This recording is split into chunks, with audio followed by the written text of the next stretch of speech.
Breaking news हिते share कंदासीं। छटो मां जिते कोहिस्तानी इलाइक़े जे जुमशाही वेझो मारू जबल मां डिगी गार ज़ाहिर थी आहे। अहम ख़बर आहे, हवा सां शेयर कयो पिया नाज़रीन। छटो मां जिते कोहिस्तानी इलाइक़े जुमशाही वेझो मारू जबल में डिगी गार ज़ाहिर थी आहे।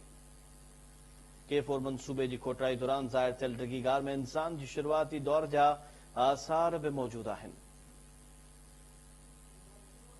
वधीक तफ़सील वठंदासीं। छटो मां KTN न्यूज़ रिपोर्टर महबूब ब्रोही टेलीफोन लाइन ते मौजूद आहे। जी महबूब, वधीक कहिड़ा तफ़सील आहिनि? जी छपे जे कोहिस्तानी इलाइक़े जुमशाही जे वेझो मारू जबल में इंतहाई क़दीम दौर जी हिकिड़ी डिगी वार जा आसार जेके आहिनि उहे दरियाफ़्त थिया आहिनि, उहे ज़ाहिर थिया आहिनि। बुनियादी तौर ते उहे जेके गार डिगी आहे उहो जुमशाही खां 8 खां 9 किलोमीटर जे फासिले ते मारू जबल आहे, जंहिंमें K4 मंसूबे लाइ कुझु वक़्तु अॻु थियल खोटाई दौर आहे। इहो ज़ाहिर थी आहे जेके मक़ामी जेके धनार आहिनि उन्हनि ॾिसण खां पोइ इतलाह कयो आहे। जुमशाही मां वॾे अंग में उते नौजवान पहुतल आहिनि।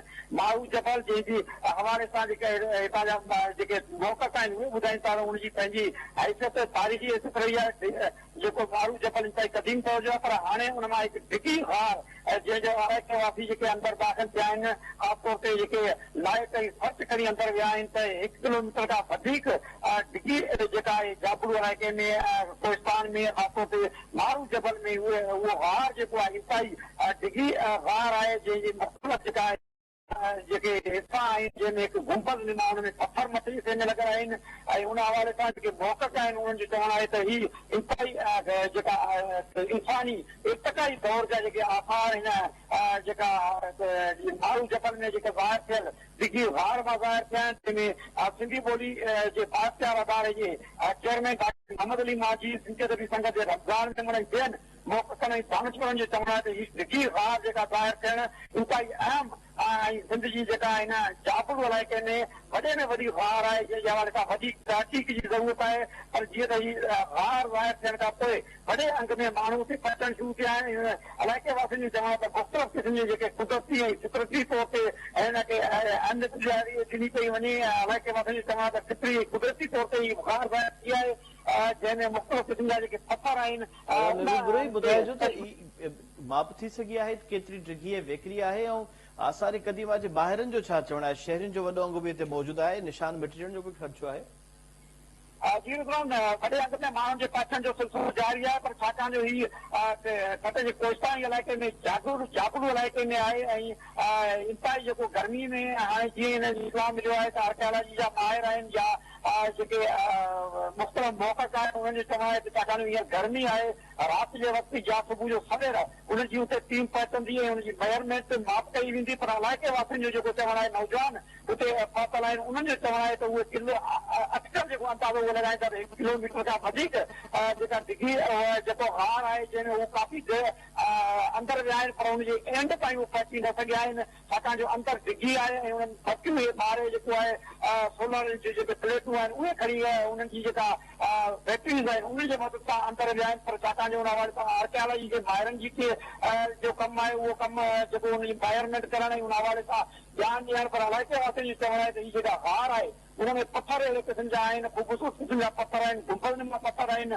इंतहाई क़दीम दौर जा पथर आहिनि। ऐं उन सां गॾोगॾु कुझु पथर अहिड़ा आहिनि जिते इस्म मुबारक जेके आहिनि उहे अहिड़े ईअं महसूसु थिए थो जेको तहरीर थियल आहिनि, पर हुन ते वधीक तहक़ीक़ करण जी ज़रूरत आहे। असांजी जेका ॿाहिरनि जो चवणु आहे, ख़ासि तौर ते जेके अदीब आहिनि, मौक़फ़ आहिनि, उन्हनि जो चवणु आहे त आर्कियोलॉजी खाते खे हिन मामले ते नोटिस। अच्छा महबूब, इहो ॿुधाए सघो अगरि त जेकी हीअ गार तव्हां चओ पिया त तमामु डिगी आहे, 1 किलोमीटर खां अॻिते ताईं आहे, छा ॼाण मिली सघी आहे हिन वक़्त ते? कुदरती गार आहे, इंसानियतनि सां जुड़ियल आहे, ऐं हिन जे अंदरि आसार कहिड़ा मिलिया आहिनि हिन वक़्तु?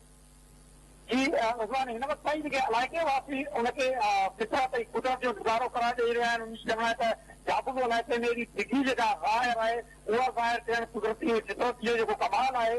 पर हितां जा जेके मुख़्तलिफ़ आर्कियोलॉजिस्ट आहिनि, आर्कियोलॉजी जेके माहिर आहिनि, जीअं डॉक्टर मोहम्मद अली माजी आहे या ॿिया आहिनि, उन्हनि जो चवणु आहे त हीअ इंतहाई जेका क़दीम दौर आहे, इंसानी इर्तिक़ा जेका इंसानी जेको शुरूआती दौर आहे, छाकाणि इंसान जेके जॾहिं जबल में पहाड़ में रहंदा हुआ त उन दौर जा हिन में आसार मौजूदु आहिनि, जंहिं करे इन ॻाल्हि खे रद्द नथो करे सघिजे त इर्तिक़ाई दौर जा उहे आसार आहिनि। पर उन हवाले सां तहक़ीक़ जी ज़रूरत आहे, छाकाणि जो छटे जो क़दीमी इलाइक़ा जेके आहिनि, जाबुल इलाइक़ा आहिनि, उहे मकई जे तसलसल सां मिलंदड़ आहिनि मकड़ी तारीख़ी आसारनि सां।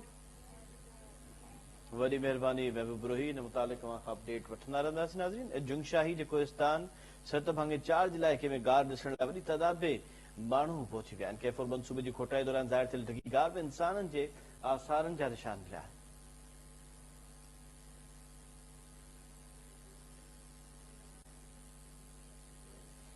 ॿी ख़बर अवां सां शेयर कंदासीं।